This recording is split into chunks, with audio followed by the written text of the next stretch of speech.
Amen. So, isang mapagpalang umaga po sa ating lahat. Palakpakan nga po natin ang ating Panginoon. So, ngayon po ay araw ng mga tatay. Kaya wag po muna magsiselos ang mga nanay. So, Happy Father's Day po sa ating lahat. So, tunay po na napakalaking bahagi po ng pamilya ang isang tatay. Siya po yung haligi ng tahanan. At tunay po, although physically wala po tayong tatay, kaya mukha ko po, pero meron po tayong tatay na nasa langit na siya pong gumagabay sa buhay ng bawat isa. So, remembering our Father. So, sa umagang ito, tunay po napakabuti ng ating Diyos. At sabi nga po sa Matthew 6:33, unahin natin ang kanyang kaharian at ang kanyang kaluwalhatian at lahat ng bagay idadagdag. Alam po natin na hindi po basta-basta ang maging ama ng isang tahanan. So ang susi lang po ay unahin natin ang Panginoon at lahat, hindi po sinabing konti, lahat ay idadagdag po sa atin. Kaya sa umagang ito, tayo pong lahat ay tumayo at tayo po ay sasamba, magpupuri at magpapasalamat sa ating Diyos at papanalangin po natin, pasasalamatin natin yung mga bagay na ginawa ng Panginoon sa ating mga tatay dito sa lupa. So at sa umagang ito, pangunahan po tayo ni Kuya Perp Manapol sa pambungad na panalangin at sa pagpupuri sa Panginoon ng worship team. Yes, so Jesus, this morning, Panginoon, we worship you, Panginoon. We praise your name, O God. Nanay nga, O Diyos, na our hearts belongs to you, O Lord. Yes, so Jesus.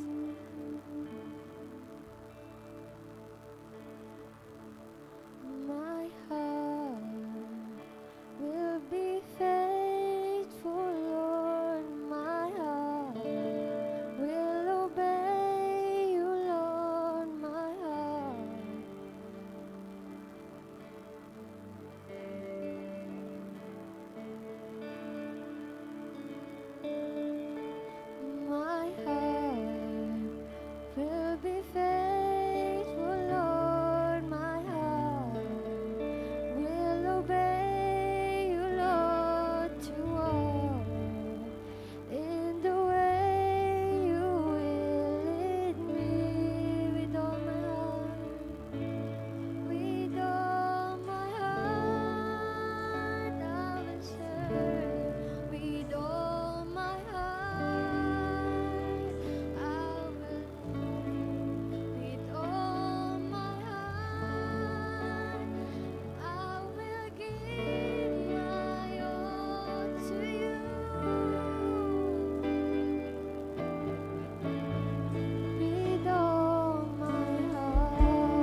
Yes, Jesus. Hallelujah. Hallelujah.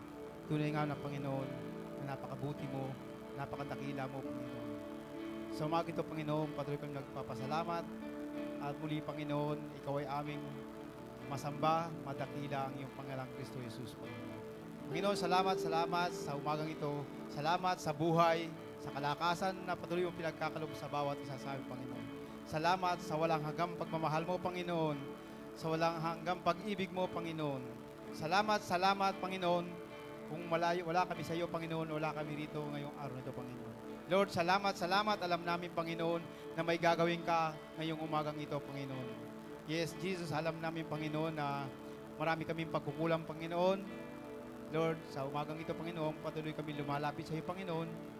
Nagpapakumbaba, Lord. Kung ano man ang karumihan na iyong pang nakikita sa aming mga puso, Panginoon, Lord, pakahugasan mo kami ng iyong dugong banal, Panginoon. Lord, alam namin, Panginoon, na sa umagang ito, Panginoon, ay pinatawad mo na kami sa aming mga kasalanan. Lord, ganun din na nagpapatawad din pa kami, Panginoon, sa aming mga kapatid na nagkasala sa aming Panginoon. Lord, alam namin, Panginoon, sa umagang ito, Panginoon, na kumikilos ka na sa aming kalagitnaan, Panginoon. Lord, dalangin namin, Panginoon, na lahat ng iyong gagamitin. Sa umagang ito, Panginoon, ikaw ang patuloy na magbigay ng karunungan, Panginoon, ng wisdom, Panginoon. Lahat ng gagamitin mo, Panginoon, na magmula sa MC, Panginoon, Lord, sa magpapaawit, Panginoon, Lord, dalangin namin, Panginoon, lahat ng mga kabataan na iyong ginagamit, Panginoon, ikaw ang patuloy na magpapala sa kanila, Panginoon. Patuloy na kikilos sa kanilang mga buhay, Panginoon. Lord, hallelujah, hallelujah, Panginoon. Gayun din, Lord, sa paghahatid ng mensahe, Panginoon, Lord God, ikaw patuloy na kumilos sa kanyang buhay, Panginoon. Lord, ilagay mo lamang sa iyong likuran, Panginoon. At ang lalabas sa kanyang bibig, Panginoon, sa umagang ito, Lord, ikaw ang kanyang maitaas. Ikaw ang kanyang maparangalan sa umagang ito, Panginoon. Lord, alam namin, Panginoon, na patuloy mo siyang gagamitin, Panginoon, sa iyong iglesia, Lord. Ganun din, Lord, sa mga ibang panggagamitin, Panginoon, na ikaw patuloy magpapala sa kanila, Panginoon. At dalangin din namin sa umagang ito, Panginoon, na sa aming mga kapatid na wala pa rito, Panginoon, Lord, dalangin namin na itako mo ka ng mga pangyapak sa lugar ito upang sabay-sabay at patuloy kaming magpupuri sa iyo, Panginoon. Gayun din, Lord, sa live stream, Panginoon, Lord, lahat ng mga nakikinig sa oras ito, Panginoon, dalangin namin, Panginoon, ikaw din ang patuloy na magpala sa kanila, Panginoon, sa kanilang mga buhay, Panginoon, na nandun, Panginoon, ang pagmamahal nila sa iyo, Panginoon. Lord, dalangin din namin sa umagang ito na kaarawan, Panginoon, ng ating mga tatay, Panginoon, Lord. Kaya, Lord, lahat ng mga tatay, Panginoon, ikaw patuloy magpala, mag-bless sa kanilang mga buhay. Gayun din, mga Panginoon, na ikaw ang kanilang mapapurihan, Panginoon, sa kanilang mga buhay, Panginoon. Lord, alam namin, Panginoon, sa oras sa ito, Panginoon, na dalangin namin, Panginoon, na ang lahat, Panginoon, na ang aming pinagkukuhan ng pangkabuhayan, Panginoon, pinagkukuhan namin ng pagkakakita, Panginoon, Lord, ikaw patuloy magpapala, Panginoon. Lord, alam namin, Panginoon, na hindi mo kami iiwan, hindi pababayaan man. Lord, salamat sa umagang ito, lalabas kami sa sambahang ito na iyong pinagpala, Panginoon. Lord, salamat. Ito ang aming samot dalangin sa pangalan ni Jesus. Amen. Amen! Isang maganda at pinagpalang umaga po sa ating lahat. Sabihin nga po natin sa katabi natin, excited ka na ba? Amen! Excited po ba? Patuloy natin siyang papurihan at awitan dahil tunay ngang siya'y dakila at mabuti sa ating lahat. Amen! Ibigay natin ang pinaka-the best na papuri at pasasalamat sa Diyos ngayong umagang ito.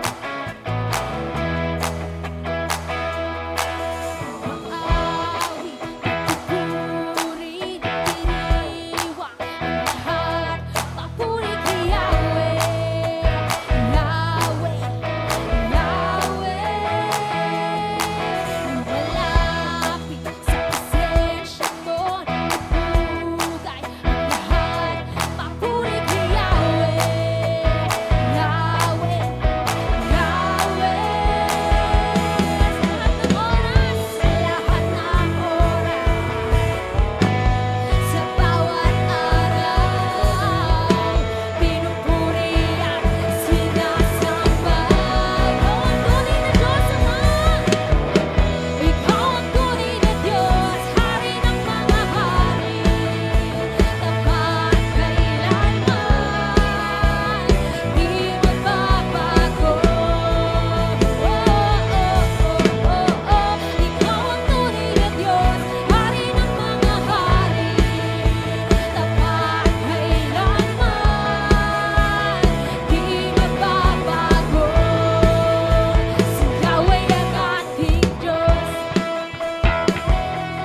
sitwasyon, ika'y pupurihin.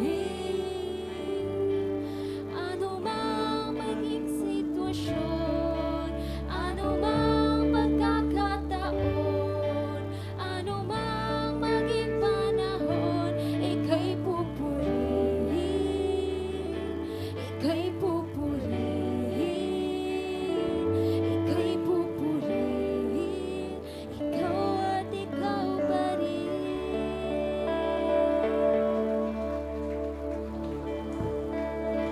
So, Jesus. Yes, so Lord, sa oras na ito, Panginoon, patuloy ka namin pinupuri, Panginoon. Patuloy ka namin pinasasalamatan, O Diyos, sa katapatan mo sa aming mga buhay. Ano man yung maging sitwasyon, ano man yung pagdaanan namin sa aming mga buhay, Panginoon, mananatili kami sa iyo, kagaya ng iyong katapatan sa aming mga buhay. Hallelujah. Yes, so Jesus. Katapatan mo, Diyos, tunay at dakila. Ang pag-ibig mo'y wagas at walang kapantay. Sa aking puso, sa aking buhay, pagkurit pagsambay, iaalay. Bukas noon, ngayon, magpakailanman, luwalhatiin ka.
Diyos, na sa kabila ng aming mga pagkukulang, Hanay na Diyos, na patuloy, Lord, na you sustain us, O God.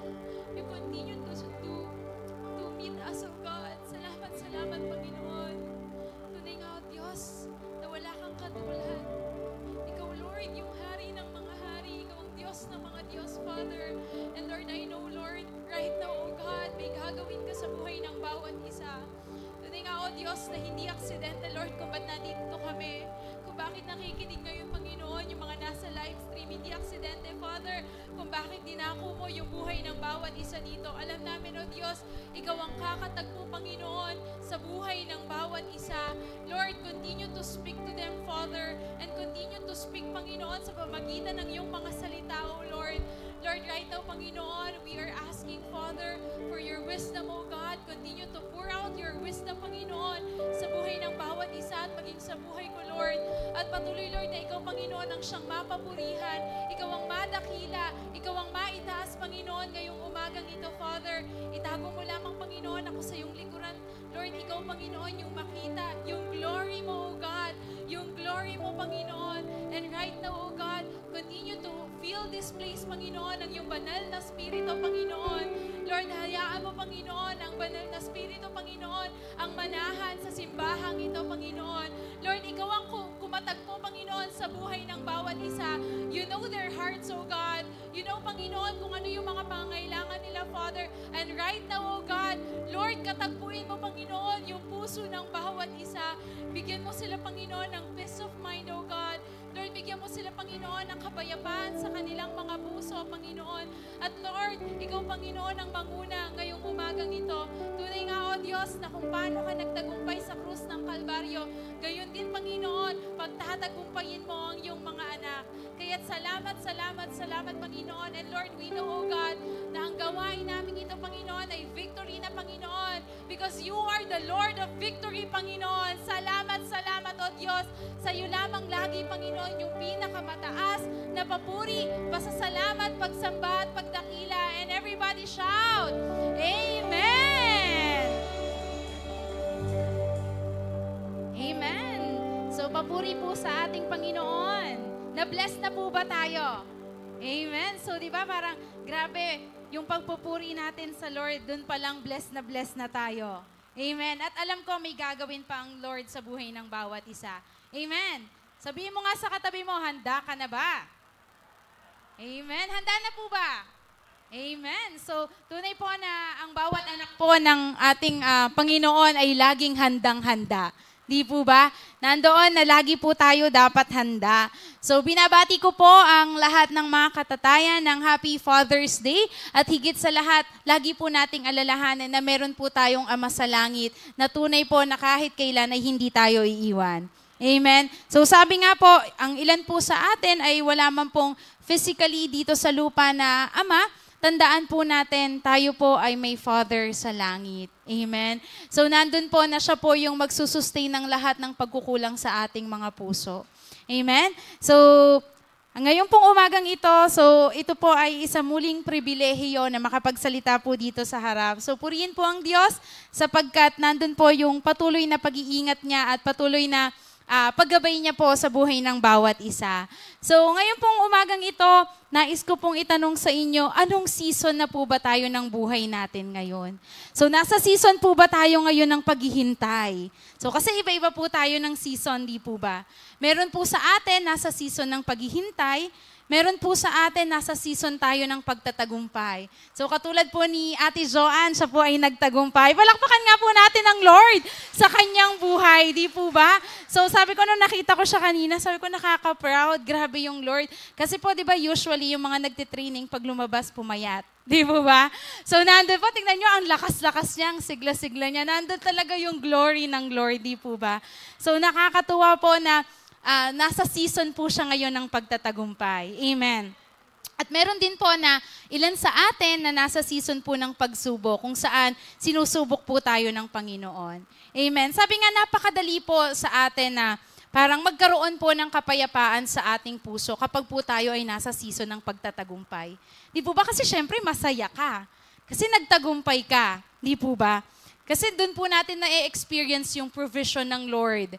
Doon po natin na-experience yung blessing niya. Doon po natin nararanasan yung favor na nagmumula sa Kanya. Di po ba? But the question is, are you at peace during the trials and waiting?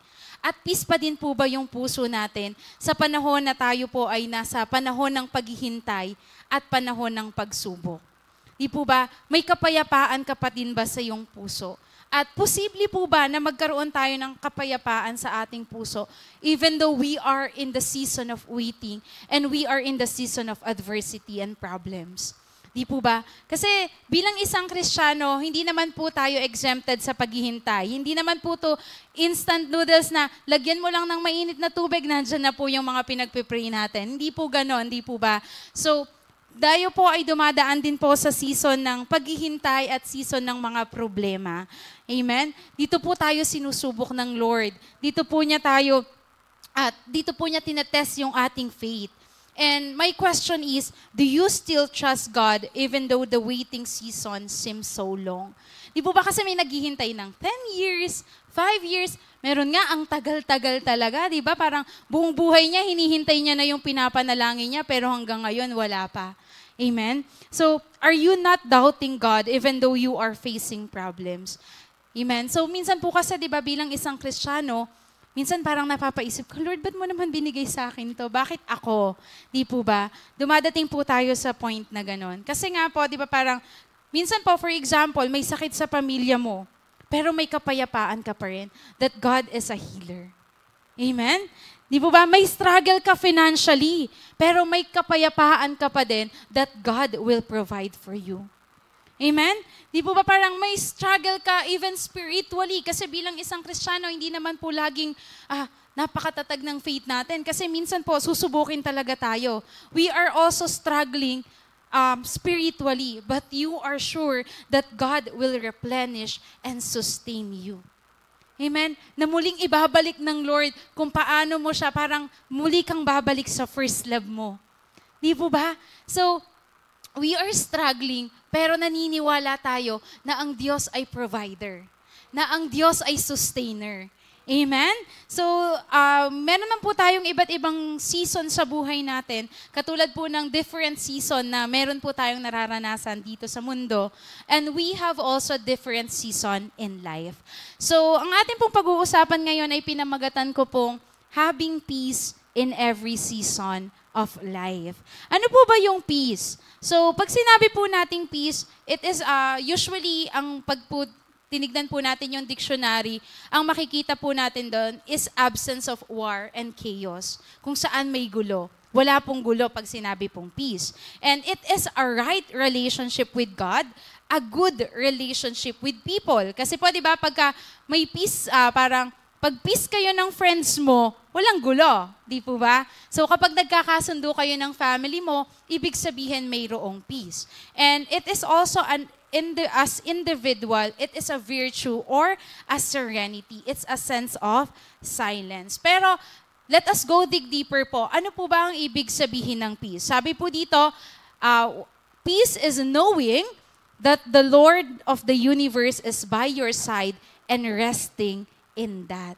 May kapayapaan po tayo na ang Diyos po ay kasama natin sa anumang sitwasyon ng buhay natin. Amen? It is sitting in comfort and knowing that God is next to your side no matter what. Not just knowing, but also living it out. Amen? Peace is sitting wherein God is with us. Amen? Tayo po ay may kapayapaan na kasama natin ang Diyos. Amen? Na hindi tayo nag-iisa. Amen? So sabi po dito sa Ecclesiastes 3 verse 1 to 11, basahin po natin. Sabi po dito, verse 1, there is a time for everything and a season for every activity under the heavens. A time to be born and a time to die. A time to plant and a time to uproot. Verse 3, a time to kill and a time to heal. A time to tear down and a time to build. A time to weep and a time to laugh. A time to mourn and a time to dance. Verse 5, a time to scatter stones and a time to gather them. a time to embrace and a time to refrain from embracing, a time to search and a time to give up, a time to keep and a time to throw away. Verse 7, a time to tear and a time to mend, a time to be silent and a time to speak. Verse 8, a time to love and a time to hate, a time for war and a time for peace. Verse 9, what do workers gain from their toil? Verse 10, I have seen the burden God has laid on the human race. Verse 11, He has made everything beautiful in its time. He has also set eternity in the human heart, yet no one can fathom what God has done from beginning to end. So purihin po ang Diyos sa kanyang mga salita. Di po ba, there is a time for everything. Minsan, meron tayong time na masaya tayo, meron tayong time na umiiyak tayo. May time ng pagtatanim, may time ng pag-ani. Hindi po pwedeng puro time lang ng kasiyahan. Hindi po pwedeng puro time lang ng victory. Lahat po ng yan ay pagdadaanan ng buhay ng bawat isa. Amen? So, nais ko lang pong basahin sa Tagalog yung pong ating verse sa Mangangaral 3 verse 11. Ang ganda po kasi sa Tagalog, sabi niya, iniangkop niya ang lahat ng bagay sa tamang kapanahunan. Ang tao'y binigyan niya ng pagnanasang alamin ang bukas, ngunit hindi binigyan ng pagkaunawa sa ginawa ng Diyos mula sa pagsimula hanggang sa wakas. So, lagi po nating tatandaan, yung plano po ng Diyos sa atin, hindi po natin kayang imagine. Maaaring may mga plano po tayo na, Lord, ito yung plano ko, sobrang ganda ng plano ko. Pero yung plano ng Lord, mas maganda pa sa plano mo. Amen? Yung plano ng Diyos, mas better dun sa plano na meron tayo. Amen? Lahat po tayo may kanya-kanyang panahon at oras.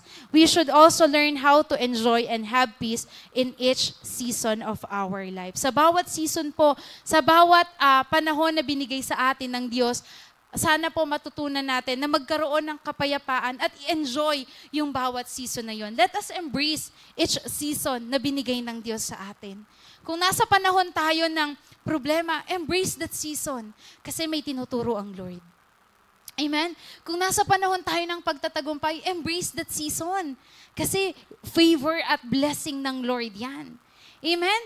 So, lahat po ng season ng buhay natin, meron pong nais ibigay ang Panginoon sa atin. So the question is, how can you have peace in every season of life? So paano po ba tayo magkakaroon ng kapayapaan sa bawat season ng buhay natin? Kasi nga sabi po kanina, hindi po laging masaya lang. Di po ba? Meron po tayong mga pagsubok na pagdaraanan. At meron pong panahon na dadaan po tayo na kung saan tayo ay maghihintay. Pero paano po ba tayo magkakaroon ng kapayapaan sa ating buhay sa bawat season na ating pagdadaanan? So number 1 po is perfect submission to God. Pag sinabi po nating submission, this is also equals to obedience. Pakisabi mo sa katabi mo, obedience. Amen. So lagi po nating tatandaan, pag po tayo ay nagpa-submit, when we say submission po kasi, we are submitting or yielding to someone. Meaning, we are submitting to God. Amen? We are submitting to God. We are being humble. We are humbly obedient to the Lord. Kasi po sabi, there is peace in submission. Because when we submit to God, we obey God, God give us peace. Amen? So sabi po dito sa Job 22 verse 21 to 22, sumang-ayon ka sa Diyos, makipagkasundo ka sa Kanya. Ang buhay mo'y gaganda at magiging maginhawa. Makinig ka sa Kanyang itinuturo, mga sinasabi niya'y itanim mo sa iyong puso. Ano pong sabi dyan sa verse 21? Sumang-ayon ka sa Diyos. Ibig sabihin, in English, submit to God. Amen? Sa verse 22 po ang sabi, makinig ka sa Kanyang itinuturo. Amen? Accept His instruction. Makinig ka sa Lord. Hindi yung, Lord, ito kasi yung gusto ko hindi yan yung gusto ng Lord. Amen? When we submit, dapat we obey God. Hindi po natin pwedeng sabihin na, Lord, I submit to you my plans. I submit to you my dreams. I submit to you everything. Pero, pag sinabi ng Lord, anak, hindi dyan ang daan, didiretso ka pa din. Hindi po totoong submission yun. Amen? Ang totoong submission, we are obeying what God wants us to do. Kung ano yung pinapagawa ng Lord, sundin po natin. That is a perfect submission. Because when we submit to God, we should also accept His instruction. Hindi po pwede na tinatanggap kita, Lord, bilang aking Panginoon at tagapagligtas, but hindi tayo ready na mag-obey sa Panginoon. Kailangan, when we submit to God, we are also ready to obey God. Amen? Pakisabi mo sa katabi mo, ready ka bang sumunod sa Lord? Amen. Ready po ba? Mukhang natawa lang. Ready po ba? Amen. Dapat po lagi tayong ready sumunod sa Lord. And sabi nga, when we accept His instruction, we also meditate His word. Kasi nandun po yung instruction ng Panginoon. So, ibig sabihin, yung simpleng hindi lang po nating pagbasa ng Bible, we are not submitting to God. Kasi nandun yung instruction niya eh. How will you know His instruction? Di po ba? If yung mga simpleng bagay, yung mga basic needs natin bilang isang Kristiyano ay hindi natin napupunan. Di po ba? So sabi nga, that's why in submitting, we should also learn how to obey. Sabi po dito, sabi ni Johnny Lumb, sabi niya, surrendering to God is not an act of weakness. God uses your submission to bring great power into your life. So kasi di ba pagka sa isang laban, kapag po tayo ay sumuko, yung nag-submit, ibig sabihin talo. Di po ba? Ikaw yung mahina. Pero kapag po tayo ay nag-submit sa Lord, hindi po ibig sabihin nun, tayo ay mahina. Yun po ay isang kalakasan. Amen? That is our strength. Tandaan po natin, submitting doesn't mean you are weak. It means you are strong enough to realize and admit that God's plan is better than yours. Amen? You are strong enough to realize that God is more powerful. You are strong enough to realize and admit that God is really in control. Amen? It is also means that you are allowing your faith to be bigger than your emotions. Kasi kapag po sa emotions, di ba nandun yung pride natin? When we are submitting to God, ibig sabihin, mas malalim yung ating pananampalataya kesa sa dinaramdam ng puso natin. Amen? Because when we are submitting to God, we are being stronger. Amen? So sabi din po, naaalala niyo po yung story po ni Abraham. Remember po when God tested Abraham. Sino po nakakakilala kay Abraham? Amen? So sabi po dito sa Genesis 22 verse 1-2, pagkalipas ng ilang panahon, sinubok ng Diyos si Abraham. Tinawag siya ng Diyos. Abraham, sabi po niya, narito po ako, tugon naman niya. Sabi po sa verse 2, sinabi sa kanya, isama mo ang kaisa-isa at pinakamamahal mong anak na si Isaac.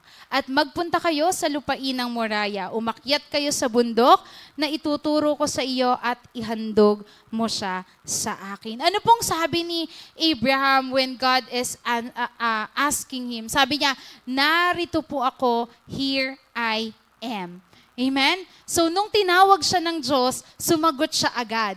At hindi po lingid sa kaalaman natin na Isaac waited for a very long years. Abraham waited for a very long years just to have Isaac. 'Di ba? Ang tagal niya pong ipinanalangin, ang tagal niya pong hinintay si Isaac. Pero ano pong ginawa ng Lord? Tinest niya po si Abraham. Ngunit nung tinest po siya ni Lord, nagdalawang isip po ba siya?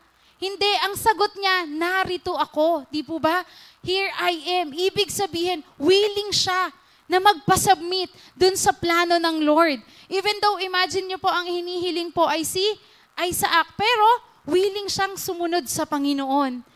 Amen? Na kahit na matagal niyang hinintay, matagal niyang ipinanalangin, willing pa rin siyang sumunod sa Panginoon. Sana po, katulad ni Isaac, magkaroon din po tayo lagi ng sagot sa Lord na, Lord, here I am. Narito po ako, willing to obey you. Amen? Narito po ako, willing sumunod sa iyo. Amen? So, sana po, when God is asking you to do something, wag po tayong sumagot ng, Lord, pwede bang iba muna? Amen? Sana po ang sagot natin, here I am, narito po ako. Amen? So, kasi sabi nga, if you want to experience peace, then fully and perfectly submit to God. Amen? Kung gusto po nating maranasan yung kapayapaan sa bawat season ng buhay natin, we should fully and perfectly submit to God. Ibigay po natin lahat sa Panginoon. When we submit, remember po, when we submit, we obey. Amen? So, kaya po kapag po tayo ay kinakatok ng Lord at may nais po siyang ipagawa sa atin, wag na po tayong magdalawang isip pa. Amen? Dapat po lagi tayong handang sumagot sa Lord, Lord, here I am. Amen? So, amen po. Isa nga pong malakas na palakpak para sa ating Diyos na buhay. Amen. So, yun po yung number 1. Number 1 is perfectly submit to God. Number 2, rely and trust God. So, how can you have peace in every season of your life? You have to rely and trust God. In your waiting season, rely and trust God. In your season of adversity, in your season of chaos, in your season of uncertainty, kung saan hindi ka sigurado dito sa nangyayari sa mundo, rely and trust God. Amen? Pag sinabi po nating rely, ibig sabihin po tayo po ay sumandal sa Panginoon, tayo po ay magtiwala sa Kanya. Amen? Sabi po, di ba, sabi po dito sa Mangangaral 3 verse 11, iniangkop niya ang lahat ng bagay sa tamang kapanahunan. Ang tao'y binigyan niya ng pagnanasang alamin ang bukas, ngunit hindi binigyan ng pagkaunawa sa ginawa ng Diyos mula sa pasimula hanggang sa wakas. Tandaan po natin, lahat ng bagay po ay magkakalakip-lakip pagdating ng panahon. Everything has its own purpose. Lahat po yan ay may dahilan. Amen? So, magtiwala po tayo sa Panginoon na nangyayari po yung mga nararanasan natin ngayon because He has a reason. Amen? So, madalas ko pong nakikita dati sa Facebook, meron pong yung kaya pala ginawa ng Lord to kasi meron siyang ibibigay sa akin. Di po ba? Kaya pala nangyayari yung mga dapat mangyari sa buhay natin kasi may itinuturo siya. Kaya pala nangyayari to kasi baka ito yung dahilan para maging patotoo ka. Amen? So sabi nga, minsan, kaya pala ako nag-fail. Kasi God wants to testify that God really answered prayer. Amen? Kasi po, hindi po lingid sa kalaman ng iba na minsan po ako nag-fail sa aking buhay, pero nandoon na ang Diyos po ay tumugon sa panalangin.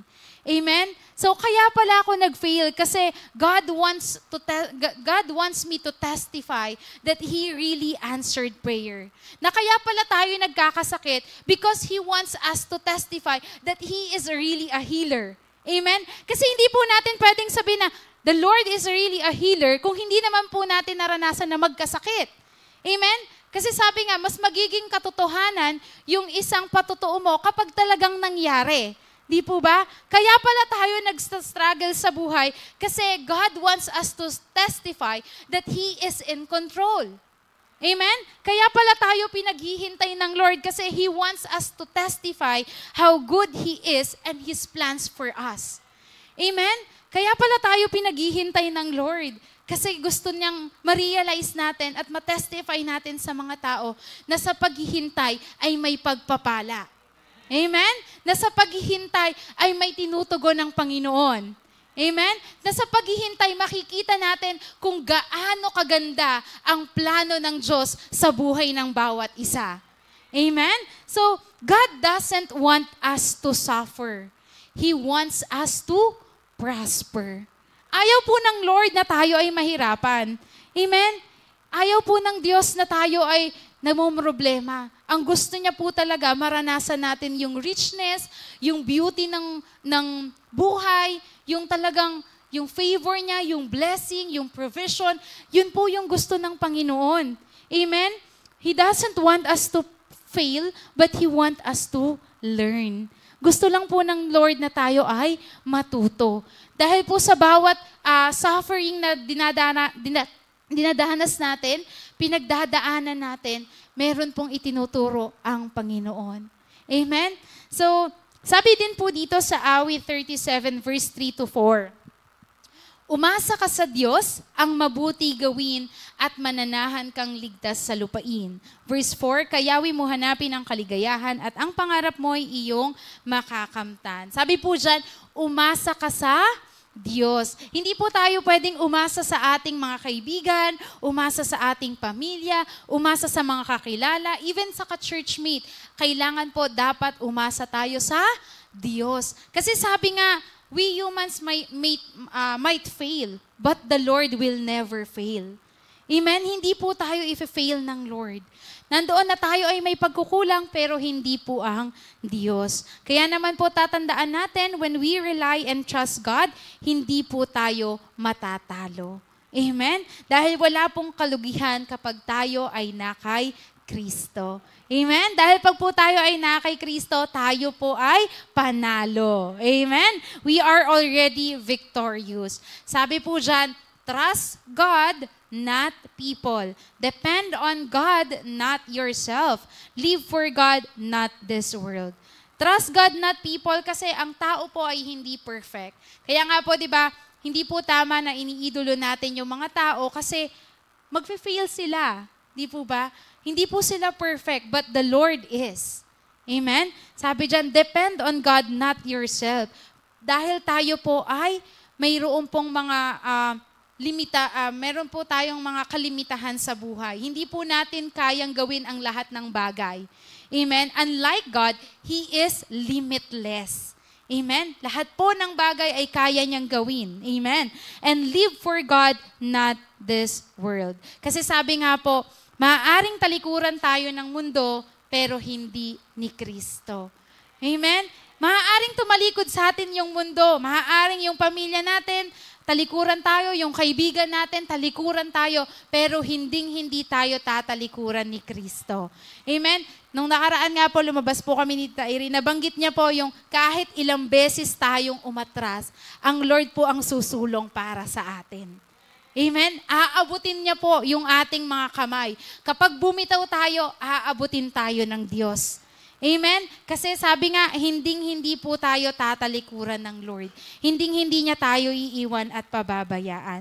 Diba sabi din po sa inawit natin kanina, anuman ang maging panahon, anuman ang maging pagkakataon, anumang maging sitwasyon, ikay pupurihin. Kaya naman po sana, anuman pong panahon, anumang sitwasyon, anuman pong pagkakataon, let us trust and rely on God.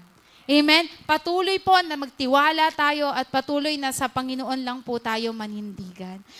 Patuloy po na sa Kanya lang po tayo umasa. So sabi nga, let us move from being resilient to God, from being self-reliant to God-reliant. Huwag po tayong umasa sa kakayahan na mayroon tayo, sa mga talento na mayroon tayo, sa kaisipan na mayroon tayo, at sa mga bagay na mayroon tayo dito sa mundo. Kung hindi, tayo po ay umasa sa Panginoon. Tayo po ay maging reliant sa ating Diyos. Umasa po tayo lagi sa ating Panginoon. Amen? Amen. So number 3 po, medyo mabilis lang po. How can you have peace in every season of your life? Number 3, accept the divine gift of peace. Amen. So sabi po dito sa John 14 verse 27, kapayapaan ang iniiwan ko sa inyo, ang aking kapayapaan ang ibinibigay ko sa inyo. Hindi ito tulad ng kapayapaang binibigay ng mundo.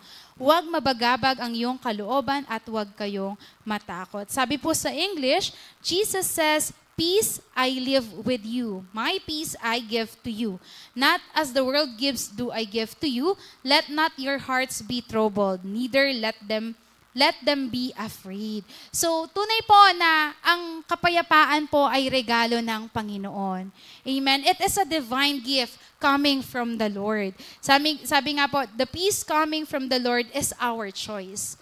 Meron po tayong kakayahan o karapatan na piliin yung kapayapaan na nagmumula sa Diyos. So, sabi nga, ano pang gagawin natin, di po ba? Kundi ito, tanggapin. Kaya po sabi, accept the divine gift of peace. Huwag ka nang maging, wag mo nang talikuran yung regalo na binibigay ng Diyos sa'yo. Kasi free na nga niyang binibigay di po ba? Inaabot niya na sa atin. Di po ba? What we need to do is to accept His gift of peace.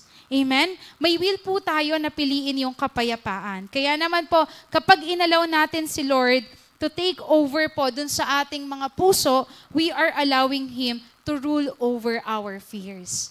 Amen? Kapag po inalaw natin yung Lord sa ating buhay, inaalaw po natin yung Panginoon na bigyan tayo ng kapayapaan. Because peace is from the Lord. And it is always your chance to choose the peace from Him. Sabi po dito sa 1 Peter or unang Pedro 5 verse 7, ipagkatiwala ninyo sa Kanya ang inyong mga alalahanin sa buhay sapagkat Siya ay nagmamalasakit sa inyo. In English, cast all your anxieties on Him because He cares for you. Lagi po nating tatandaan, the Lord cares for us. Amen? Ang Diyos po ay may pakialam sa atin. Amen? Nandun po na, sabi nga, ibigay natin lahat sa Lord. Yung burden sa puso natin, yung mga alalahanin sa buhay natin, financially man yan, emotionally, physically, mentally, lahat po yan. Kayang-kaya pong i-cater ng Lord. Amen? So, hindi naman po si Lord namimili na, anak, pwede bang yung financially lang muna or yung physical lang muna, saka na yung financial? Di po ba? Hindi po ganon. Ibigay mo sa Lord lahat yan. Ipagkatiwala mo sa Kanya because He cares for you. Amen? Ipagkatiwala mo sa Kanya at sigurado ako, lahat yan ay aayusin ng Lord. Amen? Pero sa tamang panahon at tamang pagkakataon. Amen? Sa bawat sitwasyon na yon, may ituturo ang Panginoon sa ating mga buhay. Amen? Sabi nga po, di ba, Jesus alone is the Prince of Peace and where He reigns, peace rules. So, He is the Prince of Peace. At kung nasan man siyang dako, at naniniwala po ako, nasa dako po siya kung saan, nasa mga buhay po natin ang Panginoon. Amen. Kaya't naniniwala din po ako na ang buhay ng bawat isa ay mayroong kapayapaan. Amen. Mayroon po bang kapayapaan ang buhay ng bawat isa? Amen. So sabi nga po, when we fully accept God and we also allow Him to reign on our life, we are entitled to receive His gift of peace. Pag po tayo ay nagsubmit na sa Lord, when we already obey Him, when we allow Him to enter our life, nandoon po na matatanggap natin yung biyaya niya na kapayapaan. Amen. So, kaya po ang sikreto, we have to submit and obey God. Amen. So, nasa iyo na yung choice if you will accept God peace. So, aayaw ka pa ba? Di po ba? So, ito na, binibigay na ng Lord yung kapayapaan. Binibigyan ka na niya ng pagkakataon, aayaw ka pa ba? Amen. Sabi po dito sa John 16 verse 33, sinabi ko to sa inyo upang sa inyong pakikipag-isa sa akin ay magkaroon kayo ng kapayapaan. Magdaranas kayo ng kapighatian sa sanlibutang ito. Ngunit, tibayan ninyo ang inyong loob na pagtagumpayan ko na ang sanlibutan. Amen. God already overcome the world so we can enjoy His gift of peace. Amen. Napagtagumpayan na po ng Lord, kaya free na po na maranasan natin yung kapayapaan na nagmumula sa Kanya. Amen? So, ang dapat lang po natin gawin ay i-accept po yung regalo niya pong kapayapaan. Amen. Amen. So, last one po, sabi po dito, how can you have peace in every season of your life? Number 4, yearn on God's presence. Amen. Pag sinabi po natin yearn, it means we are seeking and searching for God's presence. Hinahanap po natin yung presensya po ng Panginoon. Amen. At tunay po na sa Diyos po ang papuri sapagkat naniniwala ako kaya nandito ang buhay ng bawat isa because we are seeking God's presence. Amen. At naniniwala po ako na may ginagawa po ang Diyos sa buhay ng bawat isa sa atin. Amen. Sabi nga po, di ba, may mga bagay po na kahit ano pong gawin natin ay di natin mapapagtagumpayan kapag wala po yung presensya ng Panginoon. Amen. Di po ba? Kasi sabi nga, marami pong mga bagay na ibibigay yung mundo, pero yung mga bagay po na yon, nandun po, nasusubukin tayo ng Lord, hindi natin pwedeng mapagtagumpayan yon nang wala ang presensya ng Panginoon. Amen? Kasi He is the one who will guide us, who will give us the strength to overcome those things. Di po ba? Siya yung sasama sa atin. Di po ba? So sabi nga, it's like if we cannot have peace if we are not on God's presence. Amen? Hindi po natin mararamdaman yung kapayapaan na meron tayo sa bawat season ng buhay natin kung tayo po ay wala sa presensya ng Panginoon. Amen? Kaya po, kailangan we are always yearning on God's presence. We are always seeking His presence. Amen? So, sabi po dito sa Matthew 6 verse 33, "Ngunit higit sa lahat ay bigyang halaga ninyo ang kaharian at ang pamumuhay ng ayon sa kanyang kalooban at ibibigay niya sa inyo ang lahat ng mga bagay na ito." Amen? Sabi po dyan, all these things, all, ibig sabihin lahat, di po ba? Means, part po nun yung kapayapaan. Amen? Kaya po sabi, you have to seek God's presence for you to have peace. Amen? Kasi kaakibat po nung pag-seek po natin sa presensya ng Panginoon ay ang regalo niyang kapayapaan sa buhay ng bawat isa. Kaya po napaka-importante that we are really seeking God's presence. Kasi nga po, di ba, pero sabi nga po, when we are seeking God's presence, it doesn't mean we seek Him to have all these things. Hindi dahil, Lord, gusto ko yung presensya mo kasi ito pala yung sikreto para magkaroon ako ng lahat ng bagay. Hindi po ganun, di po ba? Dapat we seek God's presence because we want to experience His extraordinary power. Amen? Remember that we are seeking God and His righteousness not because of the gift that it entails. Hindi dahil lang sa regalo o dahil sa bagay na kapalit nun. Di po ba? Kailangan buong puso po natin na hanapin yung kanyang presensya. Tulad ng inawit natin kanina, di ba? With all my heart. Di po ba? Buong puso po natin na hanapin ang presensya ng Panginoon.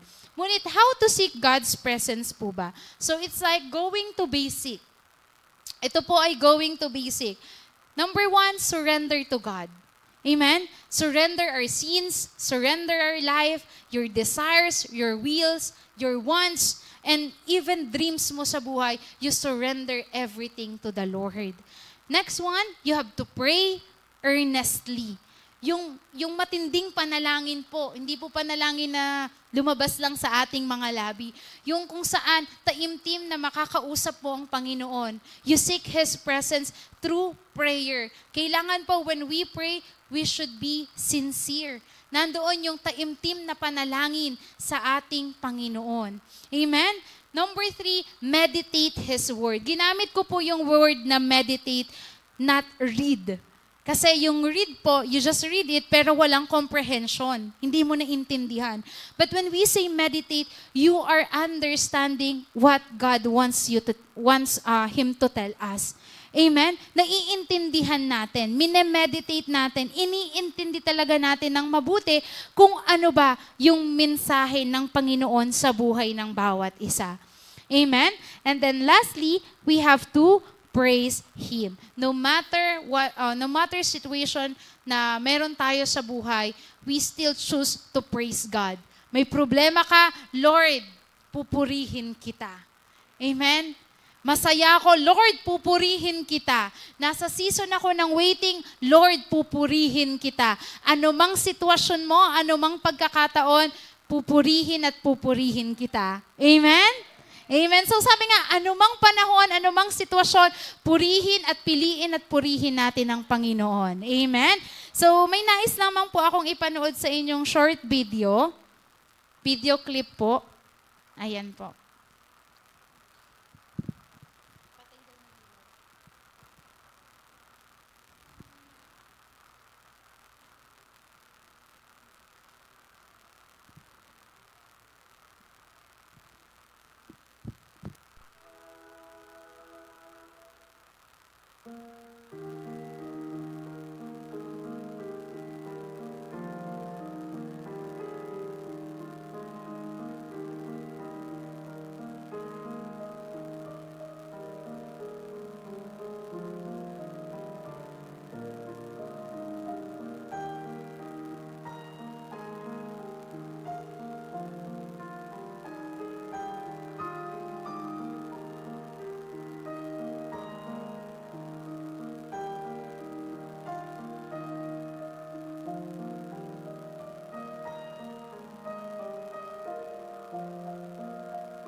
Amen, di po ba? So, napakaganda po nung clip na yon, di po ba? So, sabi po doon, meron pong isang sabi, follow it, everything shall be fine, whatever it takes. Ano pong ginawa ng bata? Nag-submit siya, nag-obey siya. Di po ba? Dalawa po yung road eh. Isang bumpy at saka isang easy. Nakita niya sa easy road na mas maraming tao. Wala pong tao sa bumpy road. Pero anong ginawa niya? Nagtiwala siya. He rely and trust God. Nagpatuloy pa din siya dun sa nais ng Panginoon. Amen? May obedience, may submission, nandun na nagtitiwala at umaasa siya sa Lord. Amen? So, dun sa time na yung broken road po, di po ba? Nakita niyo po, no? Sabi niya, parang yung broken road, maiisip mo parang, ay Lord, parang hindi kakayanin. Pero siya, anong sabi niya? Naniniwala siya that the Lord will guide him. Amen? At nandun po na, sabi niya, I can do this. I know Jesus will guide me. At ganun din po sana tayo, na no matter what situation we are in right now, maniwala po tayo na we can do it because God will guide us. Kasi sabi nga, after nun, nakatawid siya, victory. Amen? Naranasan niya po yung victory. Sabi po doon, every time he is encountering problem, he is seeking for God's presence. Sa tuwing may makakasalubong siyang mga baku sa daan, may mga problema, he is seeking for God's presence at patuloy na nagtitiwala siya. And as he walk on his journey, he asked God to be with him. Naniniwala siya na ang Diyos ay sasamahan siya, na nandoon yung kapayapaan sa kanyang puso na hindi siya iiwan ng Lord. Amen? And at the end of the clip, nakita niyo po may mga gift. Di po ba? After the victory, there is a gift. And one of those is a gift of peace coming from the Lord.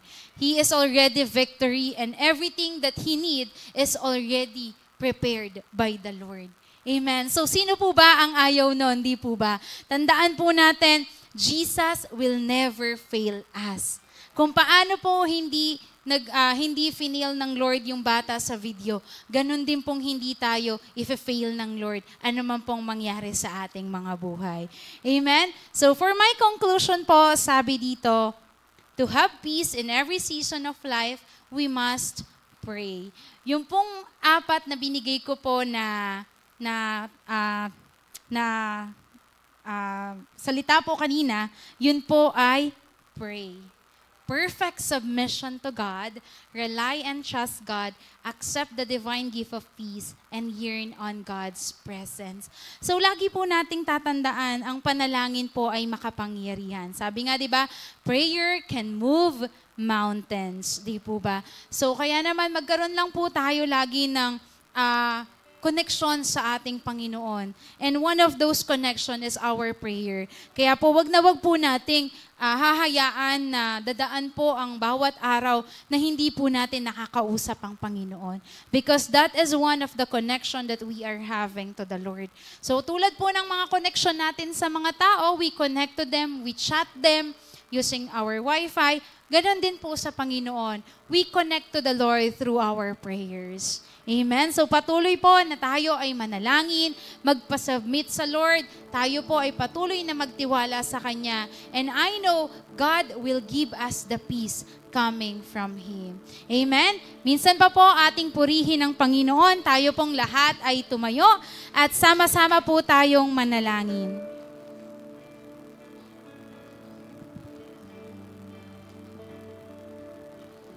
Hallelujah, Jesus. Hallelujah, Lord.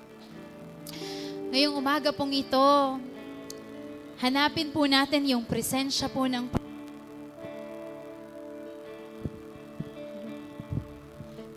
Ngayong umaga pong ito, patuloy po na hanapin natin yung presensya ng Panginoon. Patuloy na tayo'y magtiwala sa Kanya. Hallelujah, Lord. Patuloy na purihin natin siya. Right now, kinakatagpo ka ng Diyos. Right now, He wants to speak with you. Hayaan mo siyang papasukin sa puso mo. Hayaan mo na ang Diyos ay magsalita ngayong umagang ito sa buhay mo. Accept God right now. Hallelujah, Jesus. Patuloy po nating awitan ng Panginoon.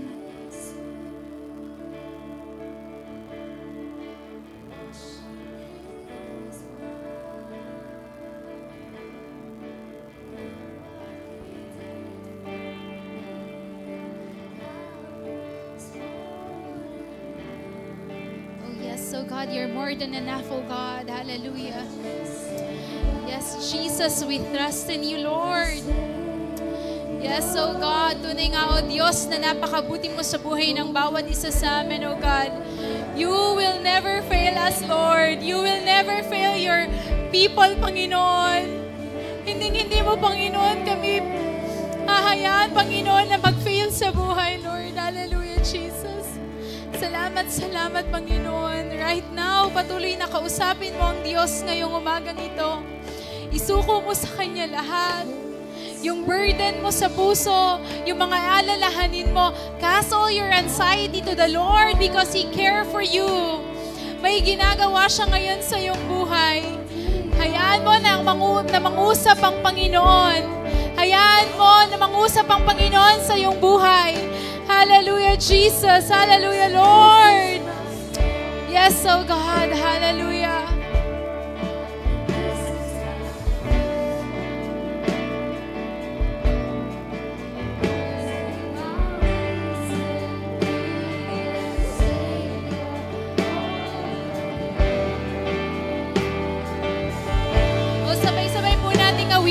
Yes, oh God, we trust in you. Yes, Lord, we trust you, Lord. You are our Savior, Panginoon. You will never fail us, Lord. Yes, Jesus. Hallelujah. Come on. Huwag mong hayaan na hindi mo makamtan yung presensya ng Panginoon ngayong umagang ito.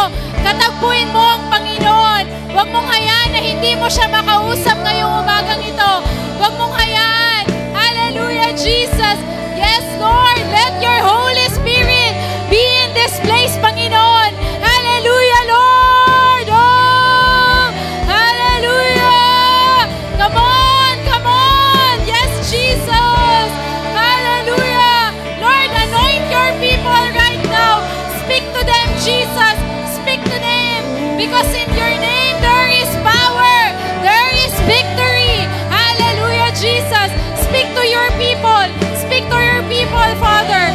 Hallelujah, Jesus, oh God. Hallelujah. Hallelujah, Jesus. Continue to speak to your people, Father. Right now, oh God, may ginagawa ka sa kanilang mga buhay, Panginoon. Lord, katagpuin mo yung buhay ng bawat isa. Hayaan mo, Panginoon, na pumasok sila, Panginoon, sa iyong presensya, Panginoon. Hallelujah. Hallelujah, Lord Jesus. Hallelujah. Yes, continue to serve the Lord. Seek the Lord because He is hearing you right now and He will answer your prayer. Come on, seek the Lord. Seek the Lord. Seek the Lord. Hallelujah, Jesus. Continue to seek the Lord. He will listen to you. Hallelujah. Yes, Jesus.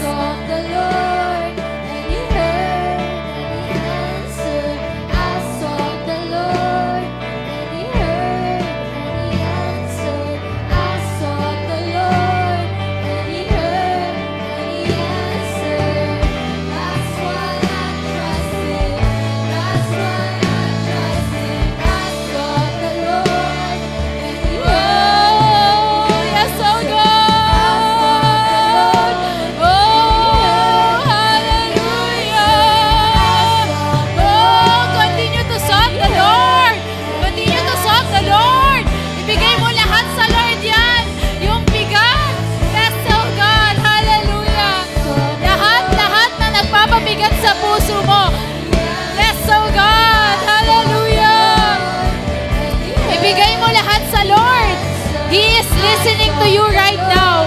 Nakikinig ang Diyos. Hindi natutulog ang Diyos. Pinakikinggan ka niya ngayon. And He will answer you. Accept that He will answer you. Hallelujah, Lord. Hallelujah, Jesus. Oh, yes, Lord. Yes, Jesus. You will never fail us, Lord. You will never fail us, I know. Yes, Jesus. Hallelujah. Hindi mo, yes, Lord. We trust you, Jesus. We trust you, Lord. Hallelujah.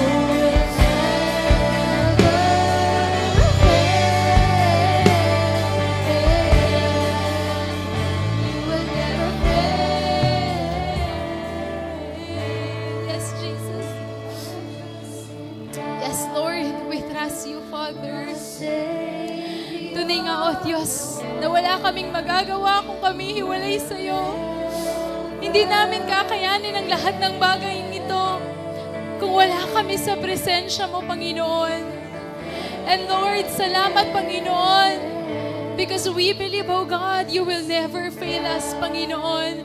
We trust you, Jesus. We glorify your name, oh God. Salamat, salamat, Panginoon, sa umagang ito. Salamat, Lord, na kinakatagpo mo, Panginoon, ang buhay ng bawat isa. Salamat, O Diyos, na kinakatagpo mo, Panginoon, ang puso ng bawat isa. Salamat, O Diyos, na we can rely and trust you, Lord, with our life. We can rely and trust you, Lord, with all our dreams. We can rely and trust you, Lord, with everything, Panginoon, na meron kami sa buhay namin. Salamat, O Diyos, sapagkat Ikaw ay napakabuti, Panginoon. Nagkukulang man kami, pero Lord, you are always there to sustain us, Panginoon. You are always there to guide us, O God. You are always there to bless us, Panginoon. Nandun, O Diyos, yung provision, O God, na nagmumula sa iyo. Nandun, O Diyos, yung kapayapaan, Panginoon, na nagmumula sa iyo. Nandun, O Diyos, yung blessing, O God. Lord, salamat, Panginoon, na kahit ilang beses kaming tumalikod, lagi mo kaming inaabot, Panginoon. Salamat, O Diyos, na ilang beses man kaming tumalikod, Panginoon, ay hindi mo kami tinalikuran kailanman. Salamat, salamat, O God. Napakabuti mo, Panginoon. Dakila ka, Panginoon, sa buhay ng bawat isa. Right now, O God, continue to bless your people, Panginoon. Continue to bless them, Panginoon. Right now, O Lord, we surrender everything to you, Jesus. We trust you, Panginoon. Right now, Panginoon, umaasa, Panginoon, ang buhay ng bawat isa sa amin, Panginoon, sa iyo lamang. Wala kaming kakayanan, Panginoon, na gawin ang mga bagay-bagay dito sa mundo. Wala kaming kakayahan na pagtagumpayan ang buhay ng bawat isa. Ngunit, Lord, we trust in you, Panginoon, that you will never fail us, Panginoon, and you will make us, Panginoon, victorious, O Lord. Hallelujah, Jesus, O God. Salamat, Panginoon, na lagi mong kinakatagpo yung buhay ng bawat isa sa amin. Lord, right now, Panginoon, alam ko may ginagawa ka sa buhay ng bawat isa sa amin. Right now, I'm speaking healing upon healing sa buhay ng mga anak mo. I'm speaking healing upon healing, Panginoon.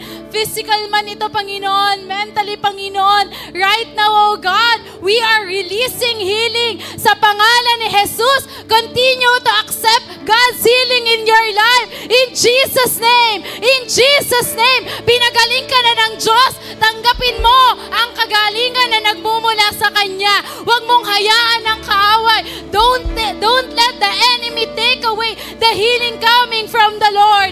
Hallelujah, Jesus. Hallelujah, Lord. And right now, oh God, I speak provision upon provision, Panginoon, sa buhay ng mga anak mo. You're going to provide their needs, oh God. I speak victory, Panginoon, sa kanilang mga buhay. Hallelujah, Lord. Patuloy at patuloy na Ikaw ang lagi naming pupurihin at Ikaw ang aming sasambahin, oh God. Napakabuti mo, Panginoon. Ikaw ay tunay na dakila sa aming mga buhay.